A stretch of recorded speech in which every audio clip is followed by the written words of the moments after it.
यति योगिनां कामदं मोक्षितं चैव ओंकाराय नमो नमः। पंच परमेश्वरी भगवान की एकनाथ श्री शांतिनाथ भगवान की एकनाथ श्री कुंतुनाथ भगवान की परम पूज्य जय श्री आदि सागर महाराज की जय श्री महावीर कीर्ति महाराज की जय श्री विमल सागर महाराज की जय श्री तपस्वी सम्राट सन्मति सागर महाराज की जय गुरुवर सुंदर सागर महाराज की जय अहिंसा में विश्व धर्म की जय जीवाणी माता की जय हरि का एक बात सुने मति माता की जय राधिका संघ की जय। धर्म प्रेमी मनुष्य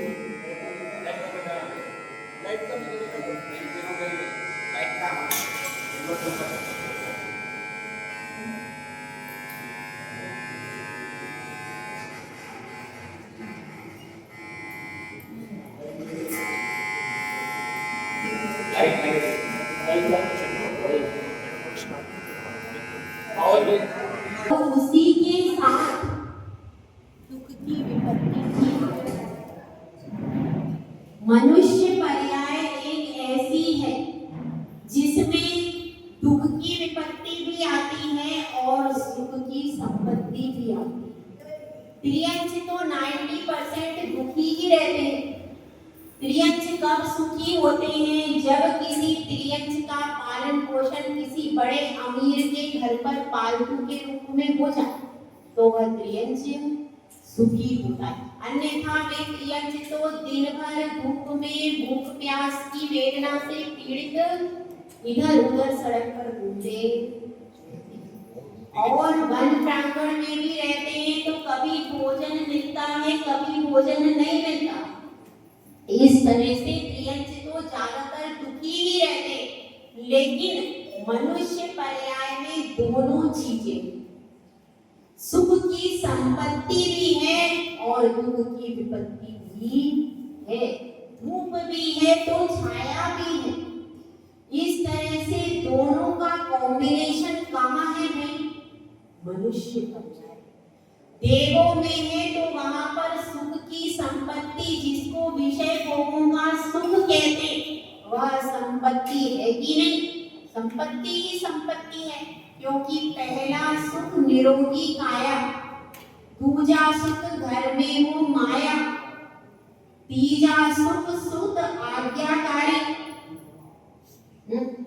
और चौथा सुख पतिव्रता नारी। तो ये सब सुख होते हैं। तो ये सारे सुख कहाँ मिल रहे हैं? स्वर्ग में है कि नहीं? स्वर्ग में पूरे जीवन भर कभी भी शरीर में कोई रोग नहीं होता। तो पहला सुख तो होता ही है। दूसरा सुख क्या है? संपत्ति है कि नहीं? वहां पर तरह तरह के रत्नों, जो चाहो सो पाओ। कल्प वृक्षों के माध्यम से जो सामग्री चाहिए विषय भोगों की सारी उपलब्ध हो जाती है। तो इस तरह से संपत्ति भी है। और वहां पर पुत्र तो नहीं होते, लेकिन जो नारी रहती है वह वहां पर नियम है, नियोग होता है। एक बार देव का नियोग हो गया देवांगना से तो पूरे जीवन भर उस देवांगना को उसी देव के साथ रहना पड़ेगा जब तक मृत्यु नहीं हो जाती। वहां पर इस तरह के कोई अपराध नहीं होते। सबसे ज्यादा अनुशासन किस गति में? देव गति में। सबसे ज्यादा अनुशासन अगर किसी गति में है तो किस गति में है? देव गति में। वहां पर पूरा मैनेजमेंट इतना जबरदस्त है कि वहां पर कभी भी जिस देवांगना का नियोग जिस देव के साथ में हुआ, अब पूरे जीवन भर वह कहीं भी इधर उधर देख नहीं सकता।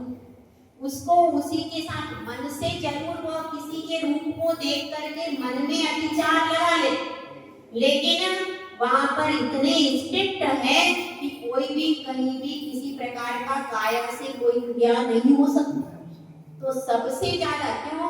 क्योंकि वहां पर 10 प्रकार के देव होते।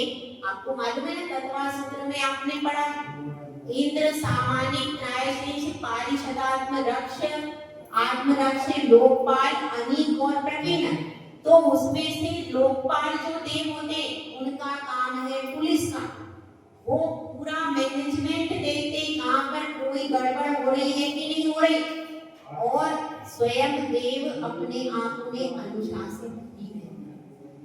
जहां भी गड़बड़ होती है तो एक बार इंद्र ने कह दिया द्वार पर खड़े रहो, अब द्वार पर से हिल भी नहीं सकते, वहां पर स्ट्रिक्ट काम है। ऐसा नहीं है कि कुछ जिसको जो ऑर्डर मिला है उसके विरुद्ध वो चला जाए, वहां पर ऐसी व्यवस्था नहीं। इंद्र की आज्ञा में ही पूरे देवों को रहना जरूरी। तो इस तरह से अपन समझ रहे थे कि वहां पर सुख की संपत्ति तो पूरी है लेकिन मानसिक दुख है। दूसरे देवों की विभूतियां स्त्रियां को देख करके, देवांगनाओं को देख करके अंदर से जलन। तो इस प्रकार से देवगति में भी क्या है, मानसिक संताप रूप विपत्ति है लेकिन शारीरिक संताप रूप विपत्ति बिल्कुल नहीं है, धन का अभाव भी नहीं। और नरक गति में तो दुख रूपी विपत्ति है, वहां पर संपत्ति के रूप में बिल्कुल भी सुख नाम की कोई चीज नहीं। तो कॉम्बिनेशन कहाँ मिलता है, केवल मनुष्य पर्याय में दोनों का कॉम्बिनेशन मिलता है। अभी आप बैठे हो, अभी आपका कौन से कर्म का उदय चल रहा भैया, पुण्य कर्म का उदय तो चल रहा है। और प्रबल कौन है, प्रबल है पुण्य कर्म। एक कहावत है जिसकी लाठी उसकी भैंस, मतलब जो पहलवान होता है वो ले जाता है। इसका मतलब क्या हुआ कि जो लाठी बलवान कौन है, अभी यहाँ पर पुण्य, यहाँ पर पुण्य बलवान है। आप अभिषेक कर रहे हो, स्वाध्याय कर रहे हो, लेकिन इस पुण्य के बीच में भी किसी का पैर दुख रहा है, पैर में, शरीर में कोई रोग हो सकता है, किसी का पैर दुख रहा है, पर अभी वो उसको क्या हो रहा है, वो दबा हुआ। जब यहाँ से बाहर निकलेंगे मंदिर से बाहर तो जाकर के बाम लगाना है कि नहीं। तो ये स्थिति हमारी, लेकिन अभी जब तक मंदिर में बैठे तब तक अपन प्रभु की भक्ति में, स्वाध्याय में इतने लवलीन हो रहे हैं कि हमारा पुण्य कैसा हो रहा है, बलवान हो गया। तो बलवान के आगे जो कमजोर है, पाप कर्म भी है मगर अभी कमजोर है। और जब हम घर में जाते हैं, जब विषयों की सामग्री दिखती है, तब फिर शरीर में दुखने, क्योंकि हमने उपयोग उधर लगाया। तो अपनी चर्चा चल रही थी श्रीपाल पुराण। श्रीपाल अब बड़े हो गए हैं, विद्या अध्ययन के लिए कहाँ चले गए, और उनको एक बार और रिपीट कर दे जो शाम को नहीं आए उनके लिए विशेष, कि श्रीपाल जब 8 वर्ष के हुए तो उनका उपनयन संस्कार किया गया, उनको यज्ञोपवीत दिया गया, जनेऊ दिया गया, और क्या क्या नियम दिए थे, सप्त व्यसन का त्याग, अष्टमूल गुण का पालन, जब तक विद्या अध्ययन होगा तब तक अखंड ब्रह्मचर्य व्रत, और एक नियम और दिया था 5 अनुव्रतों का पालन करना। इतने सारे नियम से बांध के फिर भेजा जाओ, क्या इतने सारे नियमों से उनको पूरा संस्कारित करके फिर विद्या अध्ययन के लिए भेजा गया। किसको, राजकुमार, राजपुत्र थे वो, तो उनके पास कोई कमी नहीं थी, लेकिन फिर भी इतने संस्कार करके फिर राजा अरिगमन ने और माता कुंद ब्रह्मा ने उनको बाहर पढ़ने के लिए भेजा। इससे हमको क्या शिक्षा मिलती है, हमको भी जब बच्चों को बाहर भेजना है इन सब नियमों से संस्कारित करके भेजना चाहिए। कम से कम उनका मद्य, मांस और परिस्त्री का त्याग तो करवा ही देना चाहिए। अखंड ब्रह्मचर्य तो रख ही सकते, हाँ भोजन पानी में हो सकता है, भैया होटल में रात में मिलता है, वहां पर ये सुविधा नहीं वहां पे, लेकिन अखंड ब्रह्मचर्य में कौन सी बाधा आ रही है, आ रही है क्या, उसमें कोई बाधा नहीं आ रही। वो पालन तो कम से कम अपने को नियम देकर ही बाहर भेजना चाहिए, समझा करके। अगर आपने नियम देके भेजा उसके बाद कोई गलती होती है तो वो उसकी गलती, लेकिन अगर आपने नियम दे करके नहीं भेजा तो गलती किसकी है? माता पिता माता पिता की गलती है कि आपने समझा बुझा करके उसको धर्म का मार्ग दिखाया ही नहीं। तो अगर वह भटका, उसके पास दीपक नहीं था, वह गड्ढे में गिर गया, तो गलती किसकी थी? दीपक न देने वाले, दीपक ना देने वाले। और अगर उसके पास दीपक होते हुए वो खुद गिर जाता है तो फिर गलती उसकी। फिर आप उसको, अगर फिर कोई गड़बड़ होती है तो अपने आप मम्मी पापा मेरे से गलती हो गई, फिर वो अपने आप आपके चरणों में आएगा और कहेगा मम्मी मेरे से गलती, वो कहेगा, प्रायश्चित है उसको, वो कहेगा, उसका प्रायश्चित लेगा अगर उससे गलती होगी। और फिर उसके बाद कोई दुर्घटना घटती है तो जीवन भर कहेगा मेरे मम्मी पापा ने मेरे लिए सही रास्ता बताया था, सही चीजें सिखाई थी, लेकिन मैं पालन नहीं कर सकी। जिंदगी भर वो इस पश्चाताप की आग में जलेगा और जैसे ही उसको मौका लगेगा वह तुरंत सही रास्ते पर आ सकता है, लेकिन आपने रास्ता ही नहीं बताया तो वह भटका, तो इसमें गलती उसकी है। ये ध्यान रखिए। अपने अपने बच्चों को संस्कारित कीजिए, उनके लिए दीवार बनाइए, उनको पूरा कोड बना करके दीजिए, उसके बाद वो जाएंगे तो उनका शील सुरक्षित, उनका जीवन सुरक्षित, उनके नियम सुरक्षित और उनका शरीर भी स्वास्थ्य पूर्ण रहेगा। तो इसके बाद वे बड़े हुए, उसके बाद उन्होंने तर्क, छंद, व्याकरण, गणित, सामुद्रिक शास्त्र, अस्त्र शस्त्र विद्या, राजनीति और पानी में तैरना, रसायन, ज्योतिष, धर्म, आगम के भी सारे शास्त्र पढ़ लिए। पहले 8 से लेकर के 16 साल या 15-16 साल तक 8 साल में इतना अध्ययन करा देते थे। आजकल तो बच्चे 25 साल तक पढ़ते तब भी कुछ नहीं आता। पहले प्रकांड विद्वान होके आते थे, क्योंकि 8 साल में मम्मी पापा का कोई मतलब नहीं है, जो गुरु कहेगा वही करना है उनको, गुरु के अनुसार चलते थे। और इसीलिए गुरु बिल्कुल तराश करके उनको कठिन कठिन अभ्यास करा के बिल्कुल मजबूत बना देते, शारीरिक दृष्टि से, मानसिक दृष्टि से, हर प्रकार से किसी भी विपत्ति में वे हारते। तो इस प्रकार से वे युवा हो गए और जब युवा हुए तो विद्या अध्ययन पूर्ण हुआ। उसके बाद फिर कहाँ आए? फिर वे वापिस अपने नगर में आ गए। कौन सा नगर था भैया? चंपापुरी नगरी। चंपापुरी नगरी में अपने माता पिता के पास वापिस आए और उनको युवा देख करके, पुत्र जब युवा हो जाता है तो माता पिता को बहुत खुश होता है कि मेरा बेटा अब युवा भी हो गया और सर्व कलाओं से निपुण भी हो गया। और सर्वांग सुंदर तो वो पहले से ही थे। तो इतना योग्य पुत्र देखकर माता पिता को बहुत हर्ष हुआ और वे सब राजनीतिक आदि क्रियाओं में संपन्न थे। तो राजसभा में भी बैठने लगे और समय समय पर अपने पिताजी को भी सलाह आदि देने लगे। पिता के पास में बैठते रहे तो पिता ने भी पहले देखा, एकदम से तिलक नहीं करी। पहले पिता ने देखा कि भाई पुत्र बैठ रहा है, सही सलाह दे रहा है कि नहीं, सही गाइडेंस कर रहा है कि नहीं, इसका ज्ञान कैसा है। पिता ने भी जब परीक्षा कर ली कि नहीं यह बिल्कुल योग्य हो गया है, अब सारी राज्य की जिम्मेदारी ये संभाल सकता है।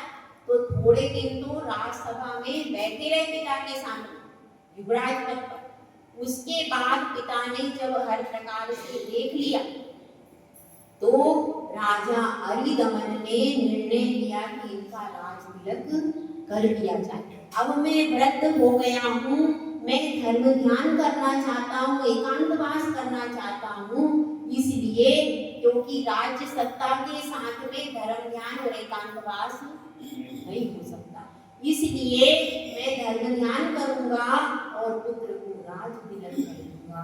और सब मंत्रियों से भी सलाह की। मंत्रियों ने भी हर प्रकार से योग्य और उचित जान करके उनका क्या कर दिया? राज तिलक कर दिया। और राज तिलक होने के बाद फिर वे एकांतवास में चले गए, धर्म ध्यान में रहने लगे। कौन? राजा अरिदमन। ऐसा ही हमको करना चाहिए। जब विवाह हो जाए, जब आप जिम्मेदारी सौंप दो, पर धन संपत्ति मत दे देना। अपनी गाड़ी की चाबी और किसकी चाबी? तिजोरी की चाबी, 2 चाबी अपने पास रखना, और बैंक की 3 चीजें साथ में रख लेना। तो बाकी आप भले ही उनको, हाँ, चौके में जाके और दुकान में जाके टुक टुक मत करो। पहले उनको सारी चीजें प्रेम से व्यवस्थित सिखा दो, उसके बाद ही सारी गद्दी सौंप। पहले ही सारा सिखा दो, बाद में जब गद्दी पे बिठा दिया उसके बाद आप टुक टुक करोगे तो नहीं चलेगा। उसके पहले साथ में जैसे बिठाते, ऐसा ही होता है। वकील के साथ में वकील बैठता, डॉक्टर के साथ में कंपाउंडर बैठता है, धीरे धीरे वो भी डॉक्टर बन जाता है। तो इसी तरह से अगर आपको अपने बच्चों को अपने व्यवसाय के बारे में सिखाना है तो उसको पहले जनरल व्यक्ति की तरह पास में बुलाओ। बुलाने के बाद सारा कुछ सिखा करके जब परफेक्ट हो जाए उसके बाद ही गद्दी पे बिठाओ। उसके बाद फिर उसको गद्दी पे बिठा दिया, फिर आप बिल्कुल अलग हो जाओ, क्योंकि वो आप परफेक्ट कर चुके। अब अगर रोज उसको गद्दी पे बिठाने के बाद टुक टुक करोगे, रोज का कितना। बहू को आपने सिखाया है, बहू जैसे ही आती वैसे ही चाबी मत थमाओ। उसको अपने अंडर में रख करके जो कायदे हैं, जो हमारे रीति रिवाज है, जो हमारा धर्म है, वो पहले सारा सिखाओ, अनुशासन में रखिए। उसके बाद जब वह विनय करना सीख जाए, सारी चीजें सीख जाए, तो फिर उसको धीरे धीरे रसोई दे सकते। पहले सारा कुछ सिखाना, और आपने स्टार्टिंग में दे दिया तो आप फिर नौकर बन। तो इस तरह से उन्होंने भी पहले सारा कुछ देख लिया, परख लिया, मंत्रियों से सलाह की, और फिर शुभ मुहूर्त में उनका राज तिलक कर दिया। राज तिलक होने के बाद भी वो फूले नहीं श्रीपाल की, भाई मैं तो बड़ा हो गया, नहीं। उसके बाद भी माता पिता और उनके एक चाचा भी थे। चाचा का नाम क्या था? वीरदमन। उनके चाचा के प्रति भी विनयवंत रहते थे, और किसके प्रति विनयवंत रहते थे? और अपने माता पिता के प्रति भी पूर्ण विनयवंत रहते थे। ऐसा नहीं है कि भाई मेरे पास अब सत्ता आ गई तो मैं तो किसी को कुछ, और प्रजा का भी पुत्र की तरह पालन करते, जैसे पुत्र का पालन। पहले राजा का प्रजा के प्रति बहुत वात्सल्य होता था, और प्रजा का भी राजा से डायरेक्ट अटैचमेंट होता था। अब अटैचमेंट डायरेक्ट नहीं होता, पहले डायरेक्ट राजा प्रजा का दर्शन भी करती थी। राजा समय समय पर उनको दर्शन भी होते थे, और बहुत अलग उसका राजा का जो ड्रेस था वो बिल्कुल अलग, न्यायप्रिय था। वह परिवार प्रिय नहीं होता था। क्या होता था? वह परिवार प्रिय नहीं होता था, धन प्रिय नहीं होता था, वह न्याय। अगर मेरे बेटे ने अपराध किया है तो भी दंड हुई है, और मेरी पत्नी ने अपराध किया है तो भी दंड। इस तरह से पहले न्याय प्रधान हुआ करता। तो अब क्या हुआ? ऐसे उन्होंने प्रजा का पालन किया, और पालन करते करते अभी तक तो दिन बहुत सुख से हुए। और क्योंकि ये मनुष्य पर्याय का स्वभाव है, ये हमेशा कोई सुखी नहीं रहता है क्या? नहीं, कोई ना कोई, क्योंकि 8 कर्म तो लगे हुए हैं, कभी ना कभी। अभी साता का सुख भोग रहे हो तो असाता भी तो आएगी पीछे से। अभी नमकीन, अब भोजन की थाली में हमें कभी डिस्टर्ब नहीं होता। उसमें करेला भी रखा है, उसमें गुलाब जामुन भी रखी है, उसमें रोटी भी रखी है, और क्या रखा है उसमें कसेला आंवला भी रखा है, उसमें खट्टा नींबू भी रखा। सारा आपकी थाली में डेकोरेट होके रखा। क्या नींबू कभी करेले से लड़ता है? नहीं। करेला कभी रसगुल्ले से लड़ता है? और आपको भी दिक्कत होती है क्या इन सब चीजों के साथ में रखे रहने से? नहीं होती। इसी तरह से ये भी समझना कि हमारे जीवन में रसगुल्ले जैसा सुख आया है तो करेले जैसा दुख भी आए, तो उसके लिए दुखी मत ये भी हमारे पूर्व कर्म का उदय है, वो भी हमारे पूर्व कर्म के उदय से हमको मिला, ये समझो। इसी प्रकार से सब पुण्य कर्म का फल भोगते भोगते समय हो गया, अब नंबर आ गया विपत्ति का। संपत्ति चल रही थी, अब किसका नंबर आया? अब उसने कहा धूप बहुत हो गई, अब मैं छांव में जाती, तो अब पीछे पीछे दुख भी आ गए। और जैसे ही दुख ने दस्तक दी, उनके शरीर में महारोग हो गया। गलित कुष्ठ क्या होता है? आपने कुष्ठ देखा होगा, वो सफेद दाग वाला, वो गलित कुष्ठ नहीं, वो तो सुस्त कुष्ठ, ये गीला रहता है। ये वाला ऐसा रहता है कि इसमें हर समय खून पीप मवाद बहता ही रहता है। अभी अपन ने पूछा, तुरंत बहना चालू हो जाता है, और इतनी बदबू, खून पीप मवाद में इतनी बदबू आती है कि आप यहाँ बैठ भी नहीं सकते, इतना भयंकर। और वह भयंकर कुष्ठ उनके शरीर में हो गया। राजा को भी हो गया, राजा के साथ में मंत्री, सेनापति, पुरोहित आदि सैनिक, ऐसे 700 लोगों को, मतलब पूरी जो मुख्य कमेटी, मुख्य राज दरबार में जितने भी मुख्य पर्सन थे, सबको क्या हो गया? कुष्ठ। तो कुष्ठ हो गया, तो अब क्या दशा हुई? अब उस कुष्ठ से इतनी बदबू आने लगी, कोई इस पास में बैठ नहीं पाता। और फिर 707 में रहते तो कितनी बदबू हो, बहुत ज्यादा। तो अब इस प्रकार से जब यह व्याधि फैल गई, तो क्या होने लगा? प्रजा बहुत दुखी हुई कि हमारे राजा को व्याधि हुई, रोने लगी, परेशान होने लगी। पर अब वो कर क्या सकती? अनेक वैद्यों ने उपचार किए, नाना प्रकार के वैद्य बुलाए, सैकड़ों उपचार किए गए, लेकिन व्याधि कम नहीं हुई। अब जब व्याधि कम नहीं हुई, तो क्या किया जाए? ऐसा सोच करके प्रजा राजा नहीं, चाचा वीरगमन के पास में आए और निवेदन करती है कि काका श्री हमारी प्रार्थना को सुनिए। तो वीरगमन कहते हैं, कहो तुम्हारी क्या प्रार्थना है?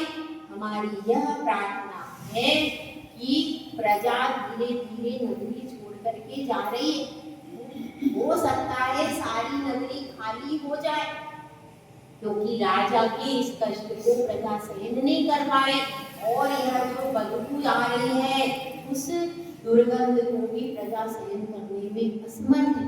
इसलिए क्या होगा? धीरे धीरे पूरी नगरी खाली हो जाएगी।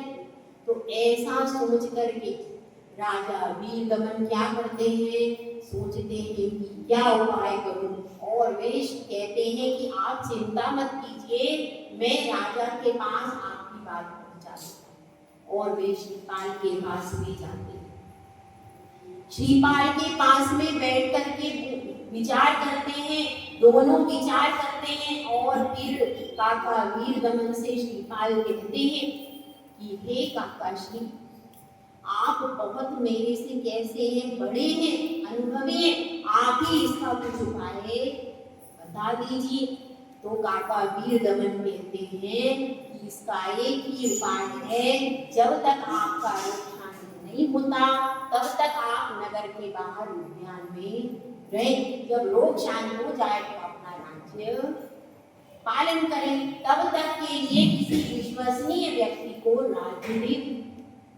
तो श्रीपाल कहते हैं, काका श्री, आपसे बढ़कर के विश्वसनीय व्यक्ति दूसरा तो हो ही नहीं सकता, क्योंकि आप हमारे राजवंश के, आपकी कुल शुद्धि है, आप राजवंश के हैं, आपको सारी नीतियों का सब कुछ पता है।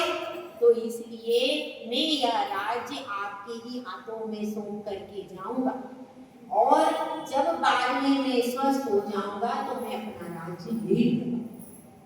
ऐसा कह करके अब श्रीपाल जाने के लिए उद्यत हुए।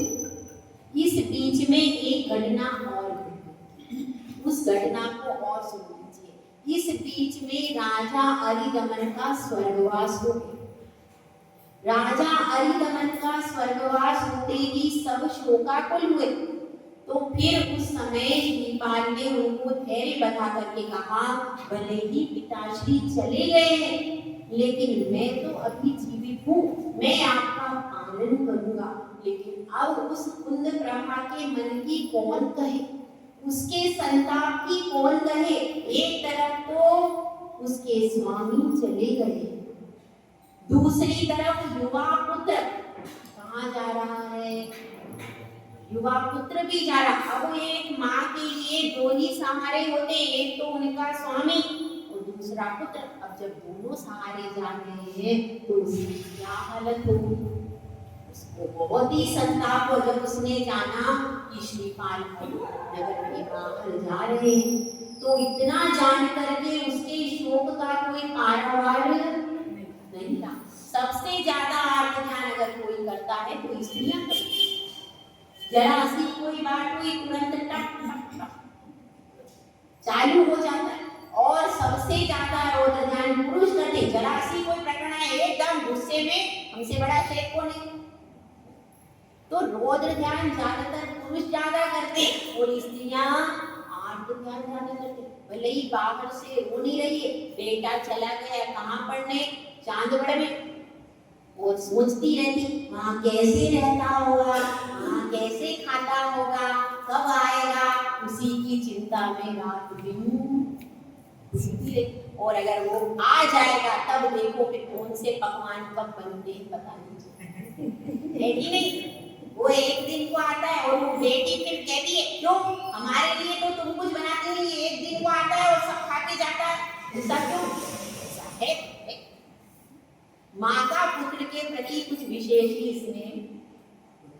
तो अब वह शोकाकुल हुई, बड़ी शोकाकुल हुई। श्रीमान उसको धैर्य बनाते हुए कहते हैं कि माता तुम शोक मत करो, किसी भी कार्य का हल शोक से नहीं होता।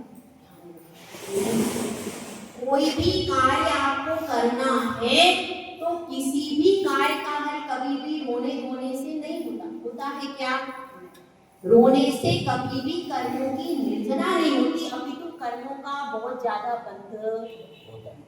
इसलिए वह समझाता है कि शोकाकुल नहीं होना चाहिए। अब यह समय ऐसा है कि मेरे पाप कर्म का तीव्र उदय आया, इसमें अगर अपन रुदन करेंगे तो पाप कर्म बढ़ेगा कि घटेगा। पाप कर्म बढ़ जाएगा और पाप कर्म के बढ़ने से क्या मेरा रोग दूर होगा, नहीं होगा। इसलिए आप संताप मत करो, धर्म ध्यान करो। संताप को छोड़ करके धर्म ध्यान करो। तो उसकी बात को ध्यान रख करके कुंद प्रभा जाप स्वाध्याय और पूजन आदि में लगी।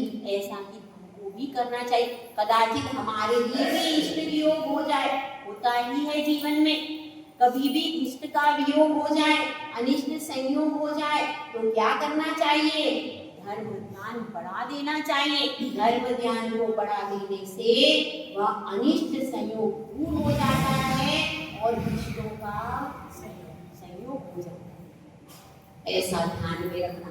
एक ही उपाय है, धर्म हर साले की चाबी।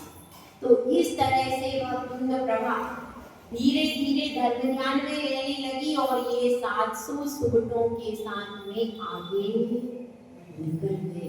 अब धीरे धीरे वे आगे बढ़ते जा रहे हैं।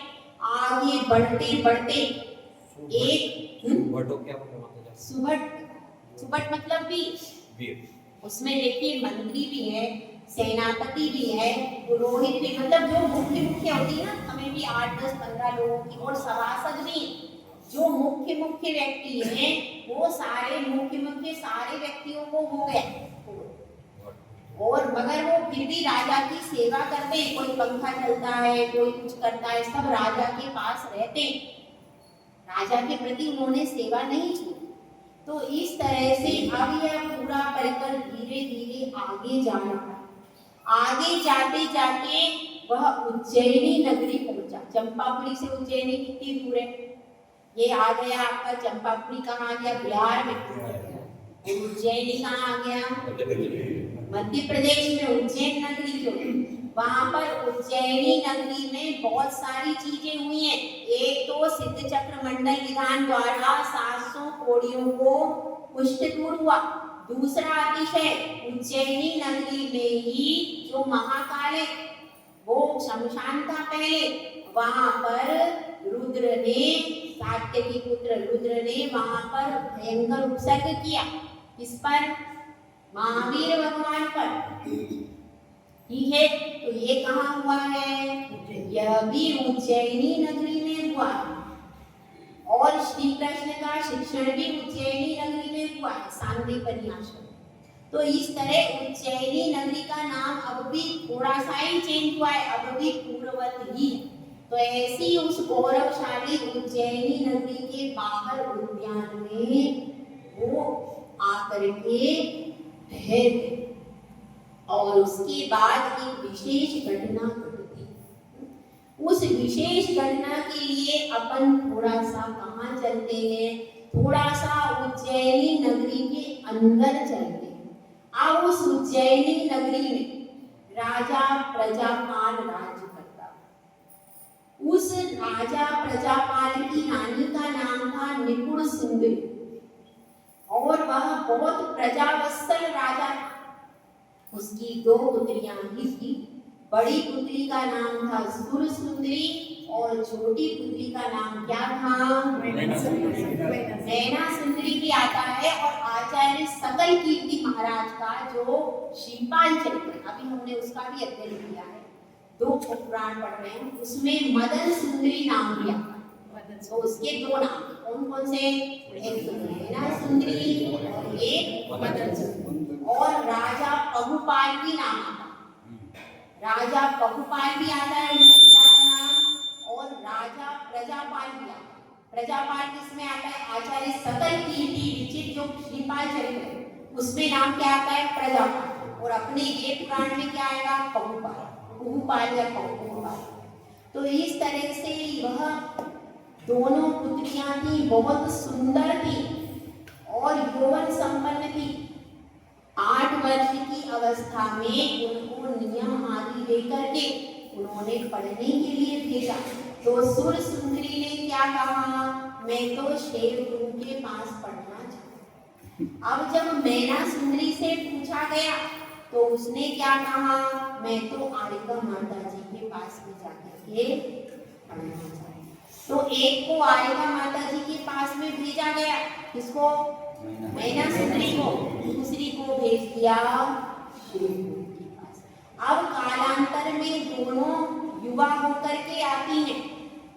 तो राजा भूपाल बड़ी पुत्री से पूछते, मतलब वह राजा कैसा था? बालिकाओं को कोई अधिकार नहीं देते, स्त्रियों को, लेकिन फिर भी वो स्त्रियों को अधिकार देता है। भाई पढ़ने किसके यहाँ जाना है, शादी किससे करना है। मतलब आप सोचते हो अभी मॉडर्न है, पहले भी मॉडर्निटी थी, ठीक ही नहीं? नहीं तो अपने हिसाब से स्त्रियों का संचालन नहीं, उनकी इच्छा को भी तो इसी तरह से पढ़ने के समय में तो नैना सुंदरी ने अपनी इच्छा जाहिर कर दी, लेकिन जब विवाह का प्रसंग आता है तब भी सुर सुंदरी से पूछते हैं। क्या पूछते हैं? कि तुम किससे विवाह, तुम्हारे योग्य वर्ग की बात बताओ। तो वो क्या बताती है? वह राजा अरिदमन, जो कहाँ का राजा था?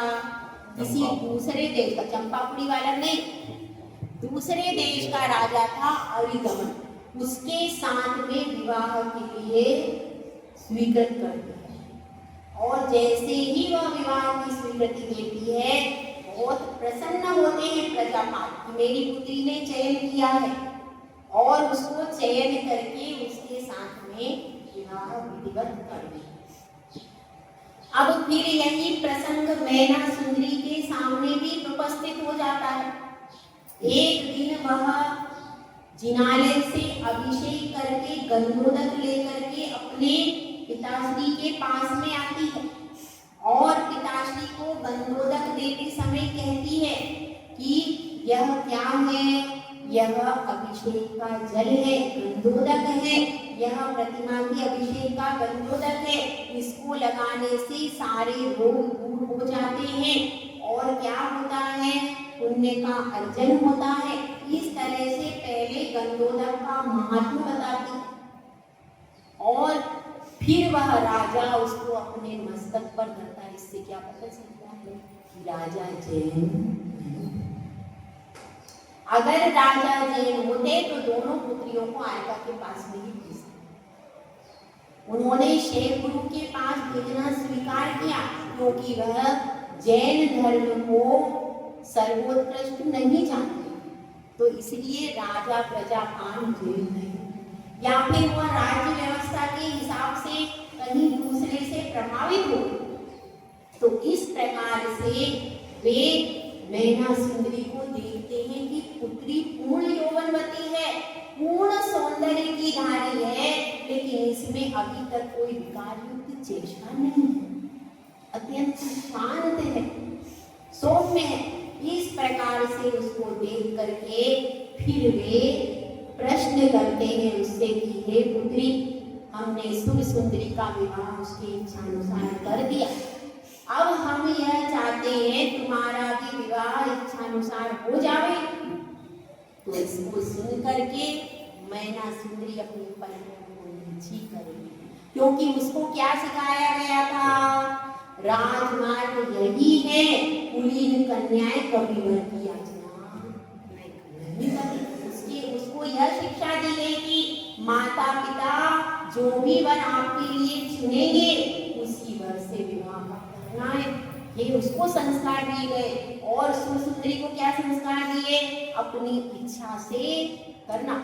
जिस बच्ची को जैसा संस्कार देते हैं वैसा ही कार्य करती है, इसको संस्कार दिए।